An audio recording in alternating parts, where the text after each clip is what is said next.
Hello everyone. I have my dogs featured in our story tonight. There is my German Shepherd, Sancho. Aria, she's an Alaskan Malamute. And Poupette, a beagle. I have played with them, so hopefully they're going to be quiet and peaceful as I tell you the story. As you know, dogs evolved from wolves starting thousands of years ago. And since then, they have lived alongside men all around the world. As you know, all breeds of domestic dogs are the result of a domestication and selection process. Many of the most popular breeds took their modern characteristics in the 19th century. We'll talk about that. It was the case for beagles or German shepherds, for example. But there are probably even more dogs that are mixed breeds, and it doesn't make them less than. Actually, as far as I'm concerned, I think I will adopt my next dogs from a shelter, probably. Everywhere in the world, abandoned or lost dogs are a problem. So I think it's important to give them a chance at finding a new home, if you can. These three still have a few years left, hopefully. They are 8-9 years old, the three of them. But it's already noticeable that they're getting older. They have a bit less energy than 4 or 5 years ago. But they remain as attached and loving as they always were. And this is going to be at the heart of our story tonight. We'll see where wolves and dogs come from, their evolutionary history, how they live and bond together, or with humans, and what domestication is. They are very sentient beings, wolves and dogs alike. But dogs have evolved to be constantly emotionally available and to attach to their owners. This feeling of attachment is very serious to them. It is the center of their life, in fact. And it's not hard to make dogs happy. You just have to teach them what their place is in your home, and then spend time, interact with them as often as possible. But once you have let a dog become attached to you, this is a responsibility that you should never walk away from. There are cases when it's unavoidable, but if you can, you have to take care of your dog. Feed it, check that it is healthy, and pay a visit to the vet whenever necessary. And care about it. Let it be with you as often as possible, and maintain rules and a consistency that will spare it a lot of anxiety. They are innocent creatures that have been bred to become emotionally attached to us and live with us. I think it's important to respect that. And if you do, they will give you more affection and attention than any other animal companion ever could. So the first half of this story is going to be about wolves, and in the second half, I'll tell you more about dogs. Now, before we begin, take a short moment to release the tension in your shoulders. Take a single deep breath and sit or lay down comfortably.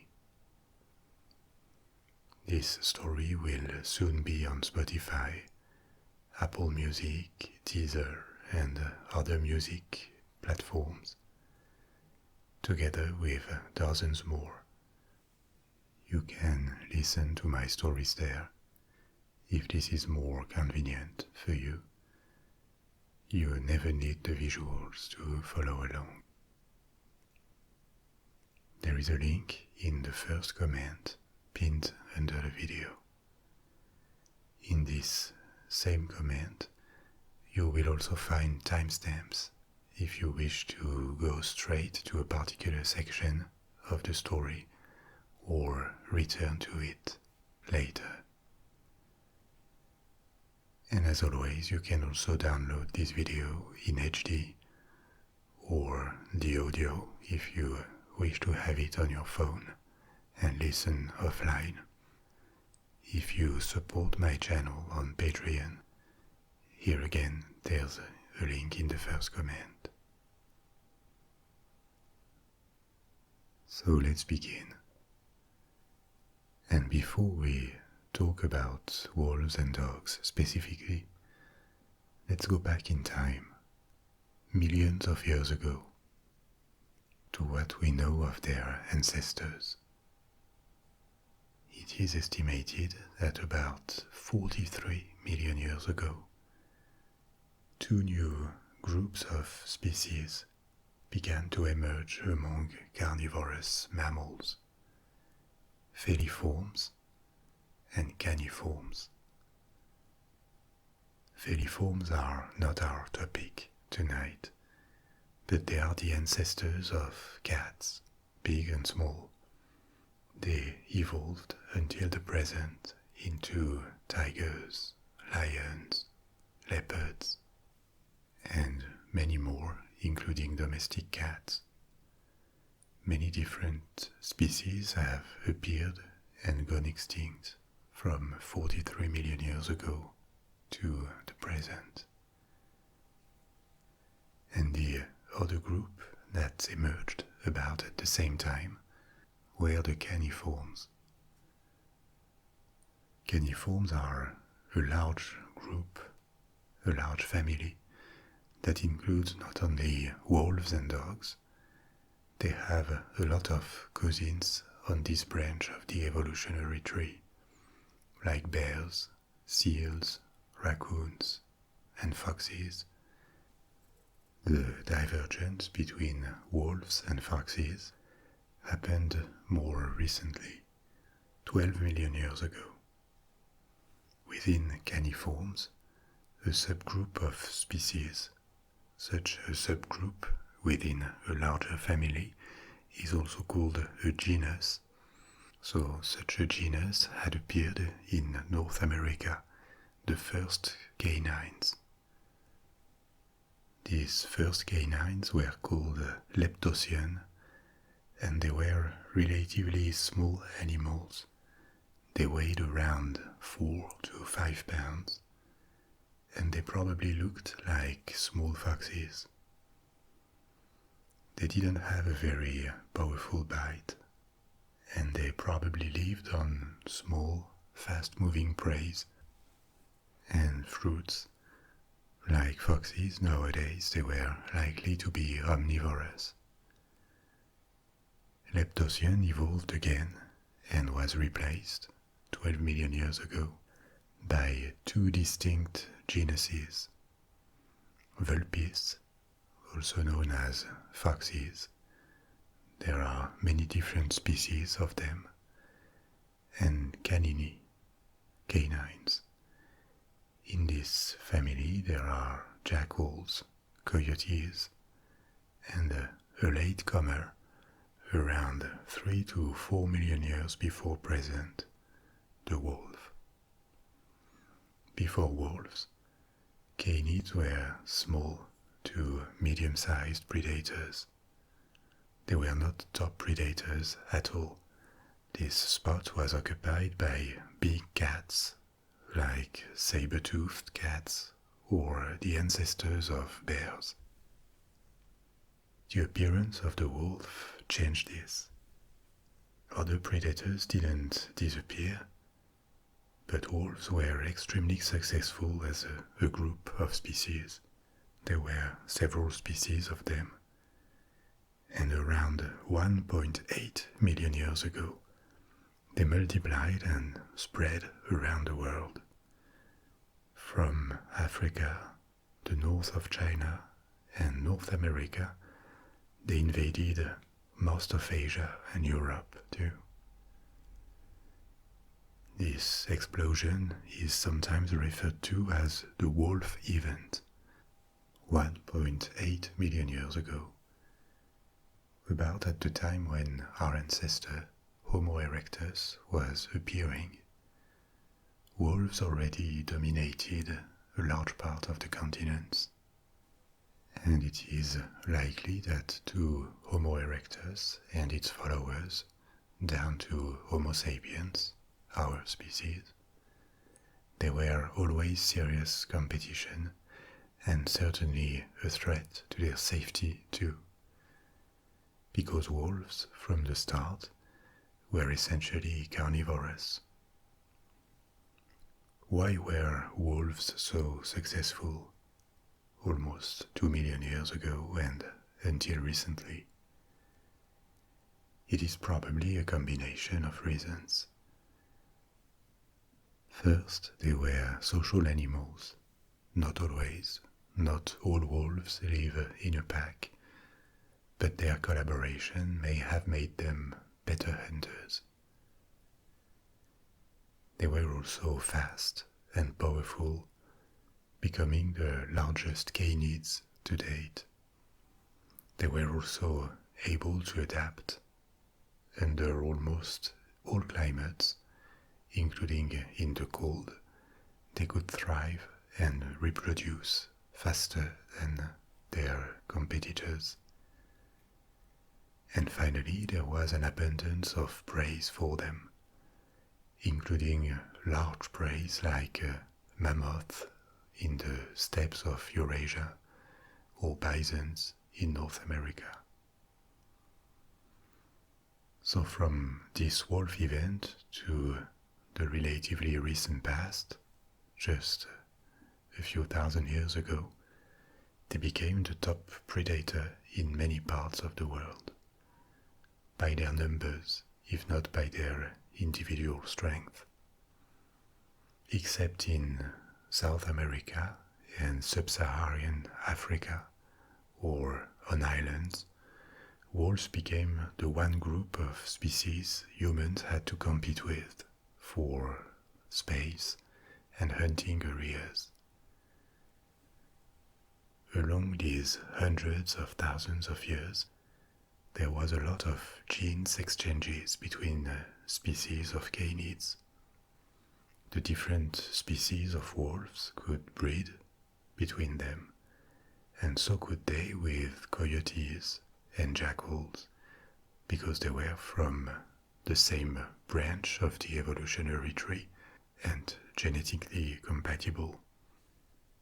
This led to a lot of hybridization, and this has continued to our days, even though the population of wolves is now much smaller. But all wolves are hybrids, including with some dog DNA that was added to the mix in the past few thousand years. There are still various species of wolves alive. For example, the African golden wolf, or the Himalayan wolf, which is maybe one of the most ancient lineage of wolves, but the most important population and the one the term wolf generally refers to. is the grey wolf, Canis lupus, which is native to Eurasia and North America. There are many subspecies of grey wolves. As I said, all wolves alive are hybrids, but they are close enough to form one single species. What differentiates wolves from other canids physically is the size. They are bigger, 80 to 90 pounds typically. Their jaws and their bite are much more powerful, and they also have less pointed ears, a shorter torso, and a longer tail than other canids. In comparison to other wild canids, wolves are also much more social. More often than not, they live in groups, and they have a communication system between them which is very advanced. Wolf communication includes a lot of things: vocalization, body posture, touch, scent.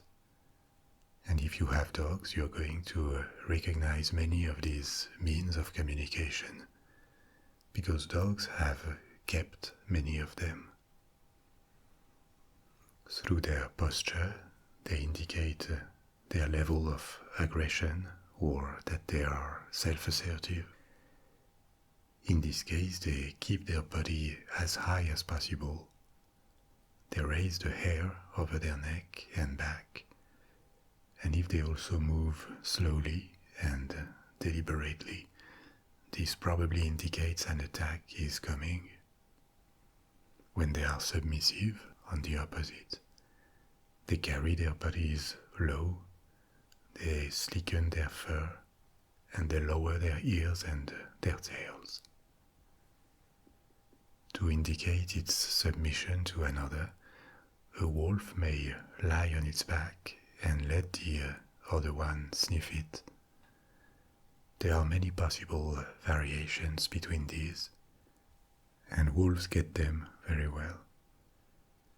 They also have forms of greetings when they lick their faces, and the way they will interact, such as wrestling with their jaws or rubbing their cheeks, are as many ways of being friendly or asserting their social position.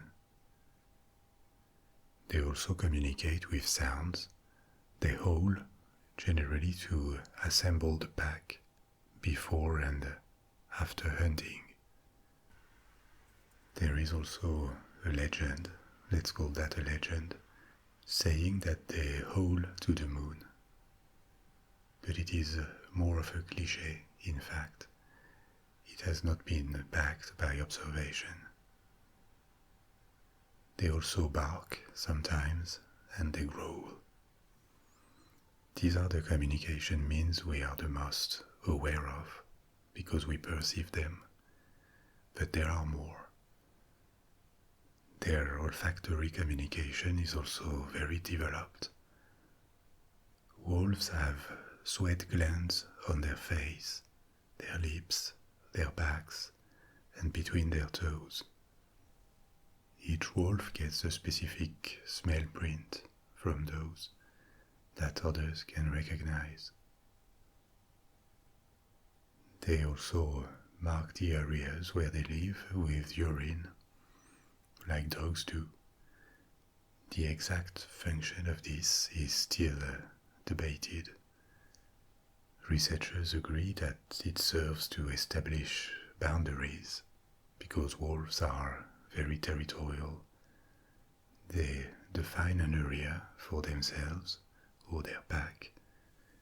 It becomes their property, and they will threaten and eventually attack any other wolf that would step foot inside it. But it is not that simple, because these frontiers between wolves' territories are moving and changing, and it has been observed that they marked more frequently, and vigorously in unknown areas or areas of intrusion where the scent of other wolves is present, as if they tried to replace it. So wolves are deeply social animals that constantly communicate between them and live in groups. This is one of the things that makes them relatable, even though they are wild animals. Nowadays, the fear of the wolf tends to decline in Western countries because we are no longer exposed to them, and wolves have disappeared from many areas. Grey wolves are not considered an endangered species. There would be around 300,000 of them in the world, mainly in Canada and Russia. But this is much less than a few centuries ago, when there were probably millions.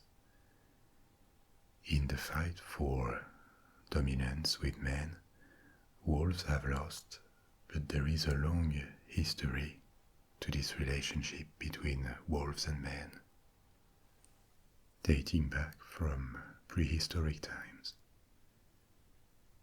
In all regions where it was present, Asia, Europe, and North America, the wolf used to be a common figure in mythology, in legends, in folklore. Because of its nature as a predator, it was usually associated with danger and destruction. It often became a symbol for warriors, on a more positive side, but also an animal projection of the devil, of chaos and death. Nowadays, attacks on humans are really rare, because wolves and men tend to live far apart, and also because after thousands of years, wolves have learned to be afraid of humans. More often than not, they have turned into the prey in their encounters with men, and generation after generation, this has left a mark on their natural behavior. It was not always the case. Until the Middle Ages, in Europe, for example, when wolves' populations began to disappear, and even more before that in the antiquity, wolves' attacks were a serious danger for isolated people like shepherds or travelers. And the proximity of wolves was the single biggest source of loss of cattle for thousands of years. Domesticated animals like sheep, goats, and bovines cannot defend themselves against them. So wolves would never attack a whole village, but still they were a real threat, and it is important to remember this in order to understand how deep-rooted the fear or even the hate of wolves became. Long before fairy tales, like Little Red Riding Hood, wolves appeared as villains in fables and literature. Aesop, for example. Aesop was a Greek author. He is mainly remembered for his fables, and wolves appear in several of them, including his most famous one that you know about, The Boy Who Cried Wolf. The term to cry wolf, to raise false alarm, comes from this fable. The tale is about a shepherd boy who has fun tricking villagers into thinking a wolf is attacking his flock. One day, a real wolf actually appears, and he calls for help, but the villagers believe it is just another false alarm, so they don't do anything, and the wolf eats all the sheep. The moral at the end of the story is that it shows how liars are rewarded Even when they tell the truth, no one believes them. Folk tales with wolves are plenty, and not just in the Western tradition. For peoples living in the steppes and the forests of Asia, and Native Americans in North America, wolves were very important.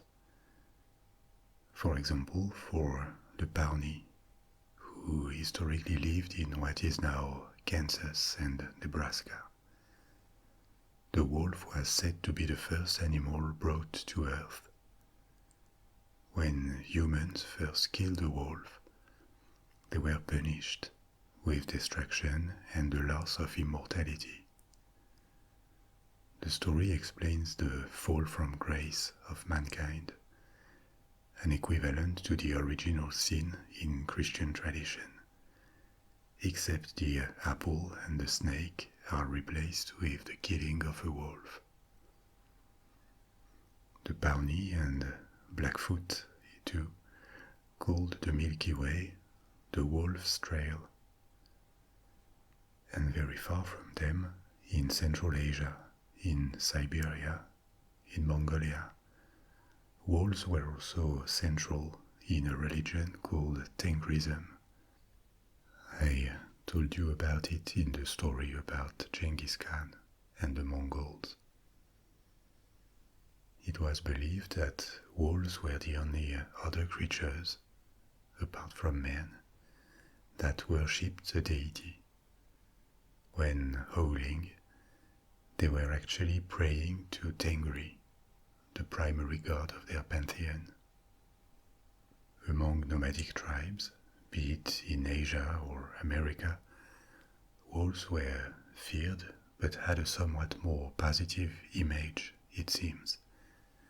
They were also respected and sometimes worshipped. Maybe there was a social and economic reason to it. Nomadic tribes practiced herding and they suffered from the wolf's predation, but maybe to a lesser extent than pastoral, sedentary societies.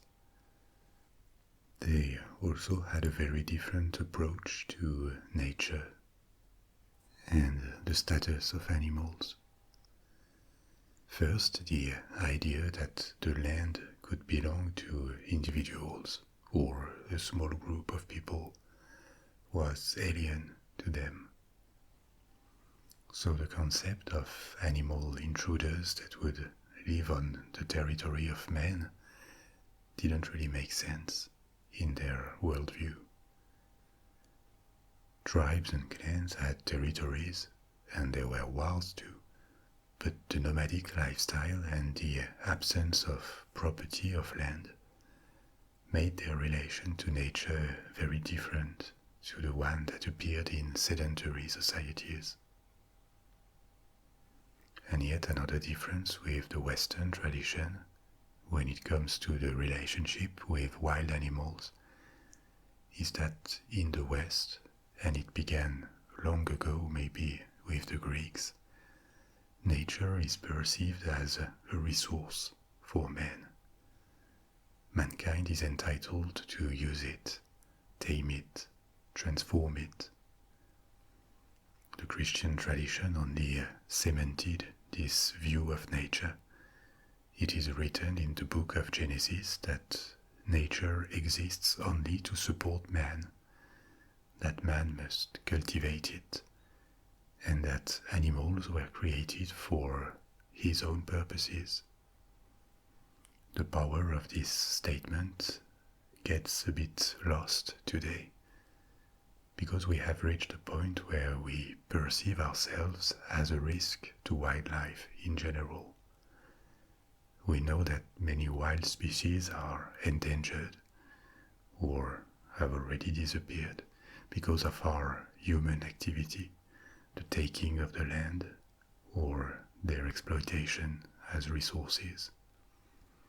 But 2000 years ago, or just 600 years ago in the Middle Ages, things looked very different, and the supremacy of man over nature was not perceived as a fact like today. There were wild animals close to most human communities and settlements, and life did look like a daily struggle against nature. So the statement that nature was for man to take and dominate was at the same time comforting and appealing. It just couldn't be understood as a threat to nature. From prehistoric times to the Middle Ages, wolves were the embodiment of dangerous wildlife at the time in most of Europe and in large parts of the Middle East, where large monotheistic traditions and worldviews formed. So in none of them, be it Judaism, Christianity, Islam, wolves had a good reputation. For example, in Christianity, they are mentioned more than 10 times in the Bible, and always as metaphors for danger or destructiveness. The wolf is an enemy of flocks, and by extension, a metaphor for evil lurking and threatening the innocent. A lot of the symbolism in the Old and New Testament revolves around flocks, the Good Shepherd, agriculture, fishing. This is logical because at the time the dominant culture in the region was pastoral and agrarian. But of course, wolves didn't come out of this with a good image.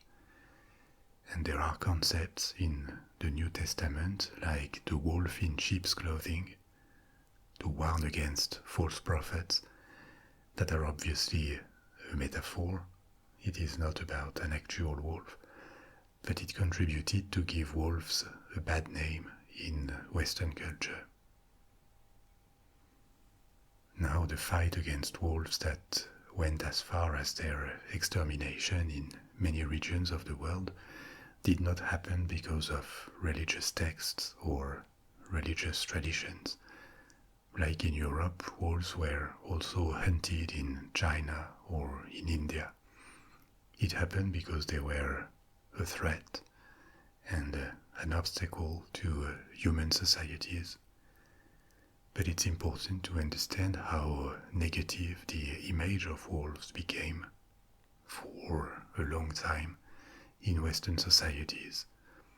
Wolves were seen also as borderline devilish.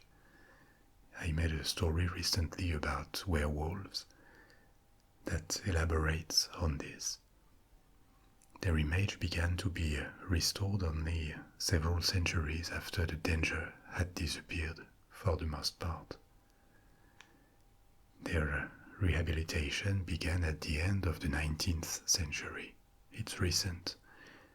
And one important work here is The Jungle Book by Kipling. In The Jungle Book, wolves are portrayed as a small society of sentient animals with intelligence and feelings and respect for their elders. In the 20th century, there was a complete reversal of perception with books and later films that present wolves as cooperative and noble. The most successful one is probably Never Cry Wolf, which is not liked much by experts, specialists, because it is supposed to be a memoir, but it is largely fictional and it is full of factual inaccuracies and idealization. But still, in recent decades, there has been a rise in sympathy for wolves, accompanying the rising preoccupation for the preservation of wildlife. And maybe another thing that helped make them relatable is our connection to their brothers, dogs. So let's talk about dogs now. I told you at the beginning that Arya is an Alaskan Malamute. Malamutes are among the dogs that most resemble wolves. Sometimes they are used in movies to play this role. There are differences in appearance though. Wolves' chests are narrower, a bit like for German Shepherds, whereas a Malamute's chest is more rounded and wider. They also have thicker legs than wolves, and their eyes are brown or dark, as opposed to yellow or gold eyes for wolves. They also carry their tail higher over their back. A wolf would carry it low. And the biggest difference, obviously, is in the character. A wolf will always be suspicious of humans, always hyperactive and very hard to train.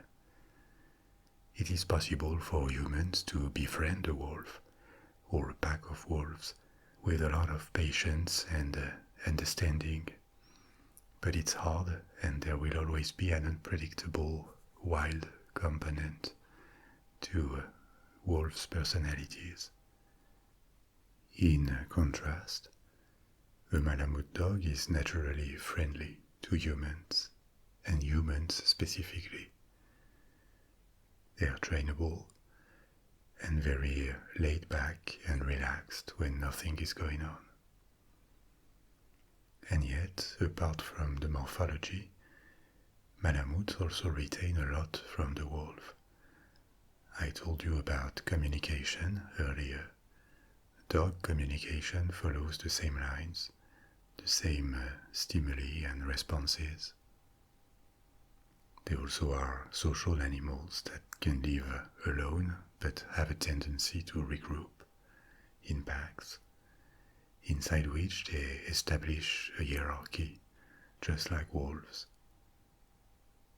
How can they be so similar under some aspects, and yet so different? The answer is because of domestication. From a genetic point of view, wolves and dogs are almost identical, and actually with a standard DNA sample, it is possible to know it comes from an animal of the genus Canis, but very difficult to know whether it is from a wolf or a German Shepherd or a poodle. Their genes are extremely close, and only very tiny modifications have been identified.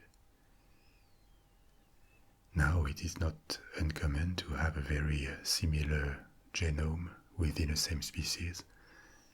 For example, if you take DNA samples from two human beings, whatever their race or age or place of origin, more than 99% of it is identical. And it makes sense because the genes contain a lot of information that is common to animals in general, like the structure of the cells, their specialization, their reproduction, or common to a species in particular. The architecture of the body with its organs and how they work together, including the brain and nervous system that will determine its cognitive potential and a few traits of behavior. And yet, with these very small differences in their genes, human beings can look quite different from one another. Dogs come from wolves, but not exactly the wolves that live on Earth nowadays. We saw earlier that many different species of wolves walked the Earth along hundreds of thousands of years. They mixed their genes repeatedly, and it appears that both dogs and wolves of our time have a common wolf ancestor that existed more than 15,000 years ago, when the domestication of dogs began. Dogs and wolves kept interbreeding, and this is why they are so genetically close, but their common ancestor has gone. Domestication of dogs began in prehistoric times. We don't exactly know when, at least 14,000 years ago, because remains of a dog buried beside humans were discovered and dated. But it could be earlier, possibly thousands of years earlier. We don't know where it began, neither, but the most likely regions are believed to be East Asia, or Central Asia, or Europe. This means that the domestication of dogs began before agriculture, or before the domestication of any other species. We don't actually know how it began. It is possible to imagine that wild wolves were captured and fed by humans, forming a companionship with them. But we have no proof of that. Another possibility is that groups of wolves began to follow groups of humans because they left carcasses of large animals behind them, and the wolves could feed on them. Then the groups would have lived closer and closer together, humans and wolves, getting used to each other, hunting and defending against predators together, naturally pushed to it because humans and wolves alike were the two predators with the most developed social behavior. In any case, the first wolves to live among humans were tamed rather than domesticated. Taming is the training of a wild animal to make it tolerant to human presence, to suppress its urge to escape or to attack in the presence of human beings. Another term better adapted to a relationship between humans and wolves is socialization. Socialization means that a wild animal becomes used to the presence of humans and treats them as if they were from the same species. When people spend time among wolves, for example, wolves will get used to their presence and eventually accept them into a companionship or integrate them into their pack. Domestication is yet another thing. It is a process in which, over multiple generations, humans take control of the reproduction and care of another species and transform it to suit their needs. It is not limited to animals. Plants were domesticated too. They were selected over thousands of generations to secure a supply of food or other resources. When it comes to animals, domestication began with dogs, and probably several thousand years later, it extended to goats, sheep, pigs, horses, birds, even honeybees or silkworms. There are many more domesticated species than we usually think about. Generation after generation, the selection of individuals that are allowed to breed favors certain characteristics.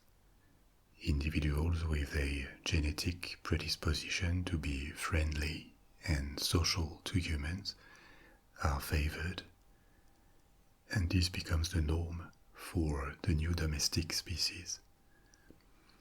In recent years, specific genes that favor the predisposition to form bonds with humans have been identified in dogs. These variations may also possibly happen to a wolf too, but this is exceptional. However, there are stories of wild wolves that are naturally friendly and inclined to establish contact with humans. Extremely rare, but it happens. In dogs, this has become the norm because of selection. As generations pass, the observable characteristics of domesticated animals tend to change, their appearance, their behavior. These traits are called phenotype in genetics. In the case of dogs, the biggest phenotypic changes are in the behavior. They become increasingly docile and emotionally dependent on man. But there were changes in morphology too.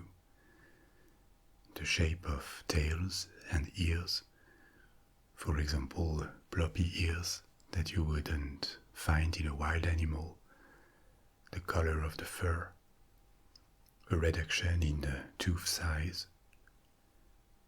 Another frequent effect of domestication is a prolongation in juvenile behavior.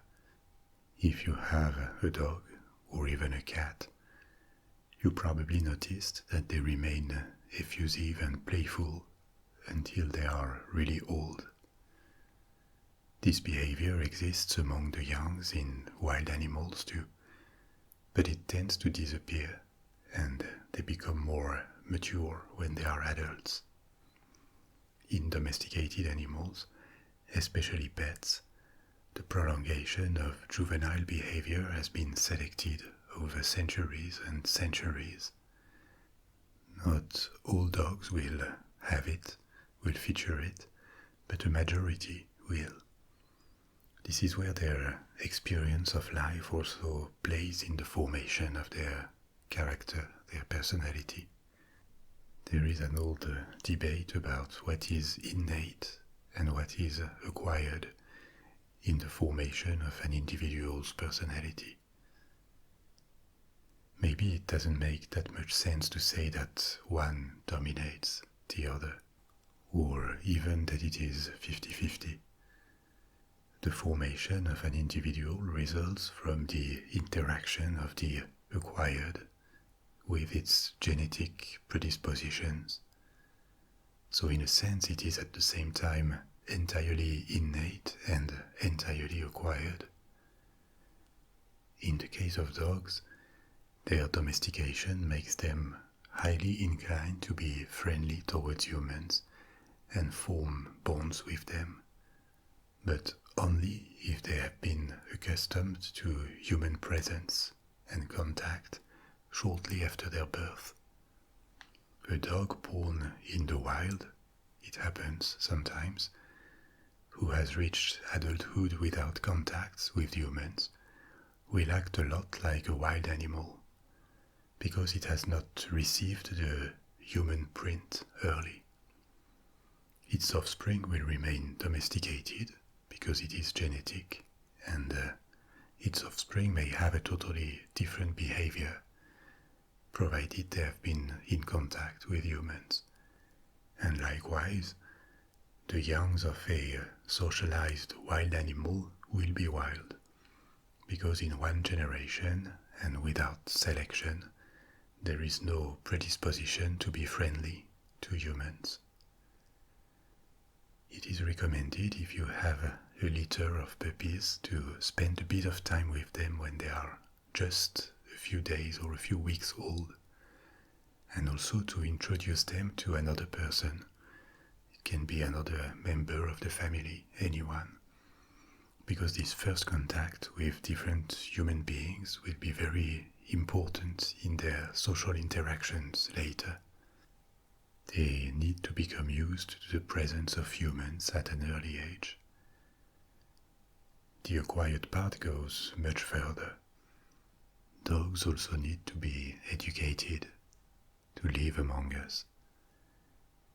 They are well disposed to learn, but they have to be taught in a way that is understandable by them.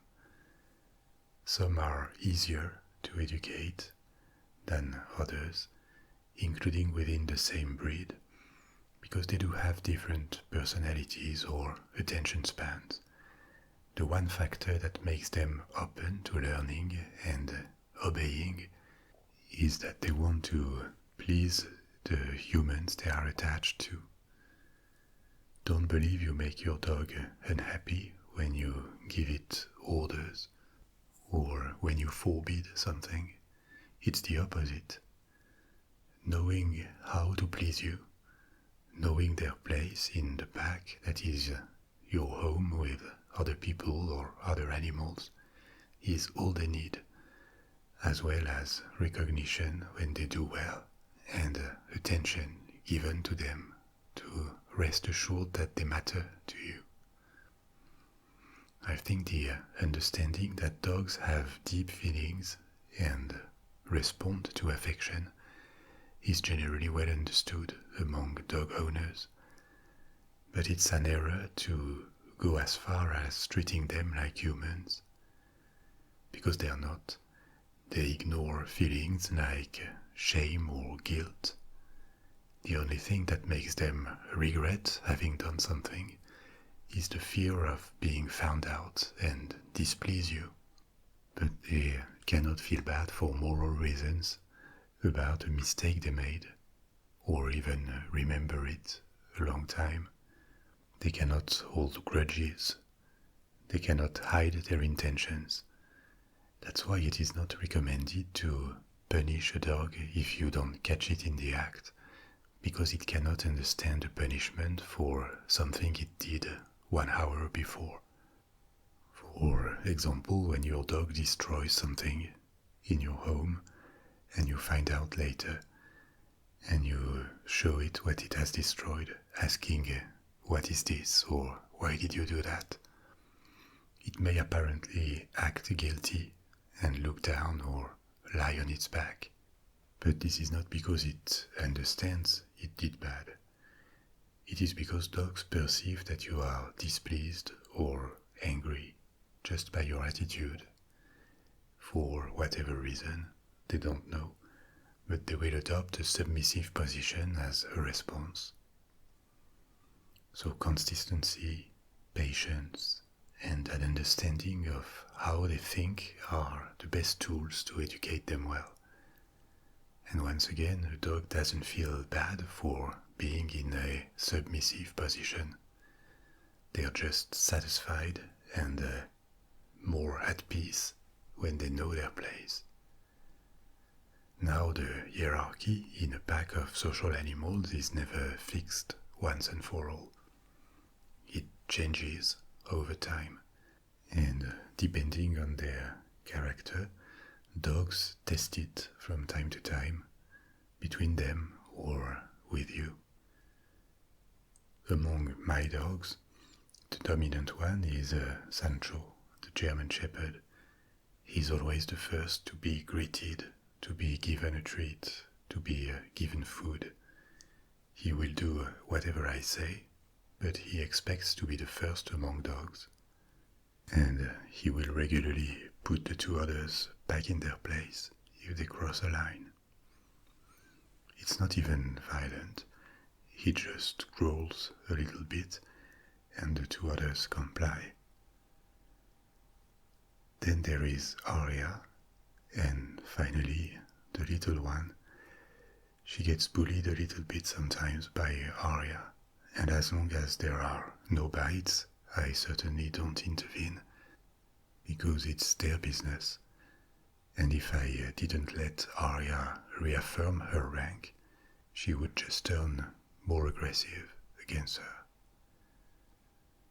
1 hour later, they will be playing together once the hierarchy has been reaffirmed. It's no big deal. So, spending time with your dogs is important. When they are with you, by default, they're happy. Playing with them or going out for a walk is very good, but just letting them in your presence is fine too. When I work on my videos, generally, I have Sancho lying under my desk, and he loves that.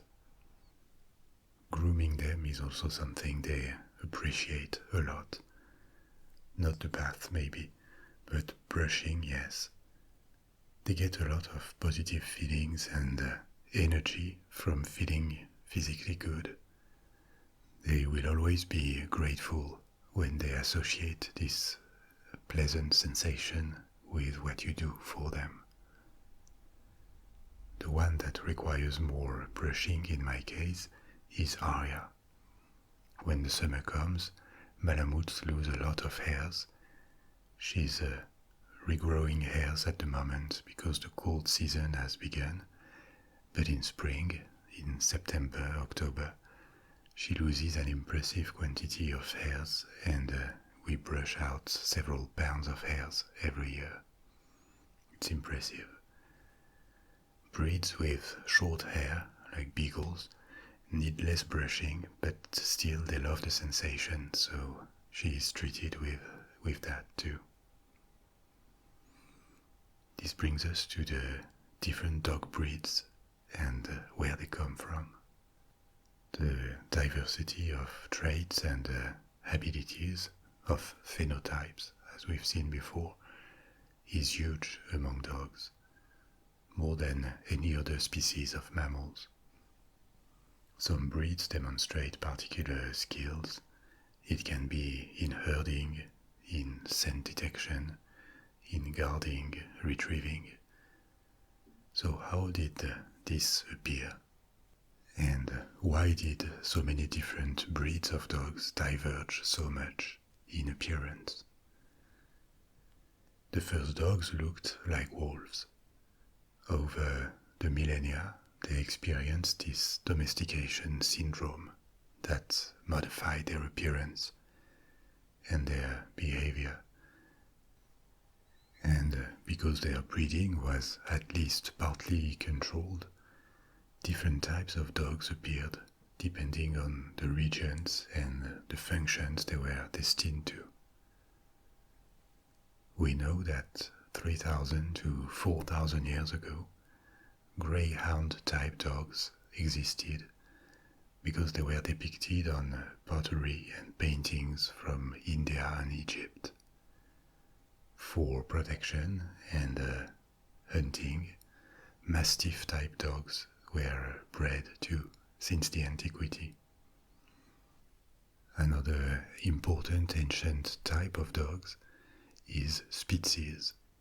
The Spitz type comes from Arctic regions, Siberia, Alaska, the north of Canada, and they were bred to help humans in three ways: hunting, herding, and pulling sleds.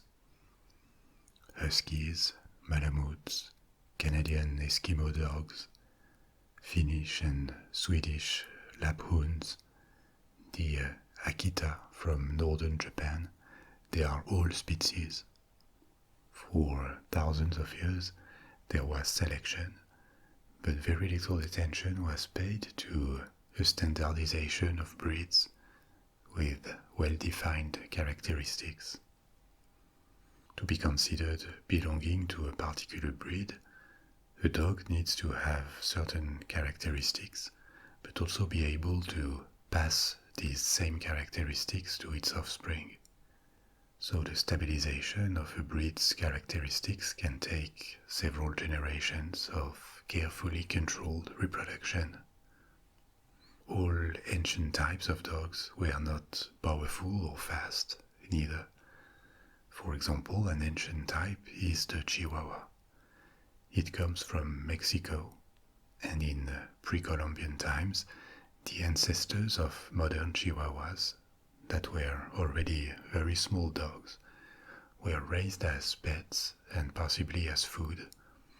They also served as living heating pads for people who were ill or injured. So there were already very different types of dogs 200 years ago, but a big movement to define, standardize, and create new breeds began in the 19th century. It happened about at the same time in various countries, but Britain was leading this movement. A lot of modern dog breeds, among the most popular, such as Labradors, Beagles, Corgis, Yorkshires, there are many more, were fixed in the UK, either with old domestic types of dogs or imported individuals. For example, the ancestors of Labradors were brought to the UK from Newfoundland, from Canada, and probably that a majority of dogs kept as pets nowadays descend from relatively small groups of dogs gathered in the 19th century to define these new breeds. Kennel clubs were created to watch the standards of each breed. As of last year, pretty much all the most popular breeds in Europe and America originated from this selection process in the 19th century. For example, in the US, according to the American Kennel Club, the most popular breed was Labrador. The second one was German Shepherd. The German Shepherd may look like an ancient breed because it has a wolf-like appearance, but it is modern and dates from the very end of the 19th century. The German Shepherd was fixed as a breed by mixing different types of shepherd dogs from various regions of Germany. In third place, there are Golden Retrievers. The breed also originated in the UK. And then French Bulldogs. They are a small breed created in France in the 1800s by crossing bulldogs from England with small Parisian dogs that were specialized in hunting rats. If you haven't yet, you can look at the origins of your dog's breed, or breeds if it's mixed. There's always a little story and passionate people behind each breed, big or small, and it's also good to know the most common troubles each breed may be exposed to, just to be prepared. So that's it for tonight. I hope you enjoyed this moment, and you can now let yourself go to a restful sleep if you wish to. If you are not sleepy, and if you have pets, go check on them to make sure they have all they need, including a sign of affection from you. Thanks a lot for listening, and I talk to you soon with a new story. Sweet dreams. Au revoir.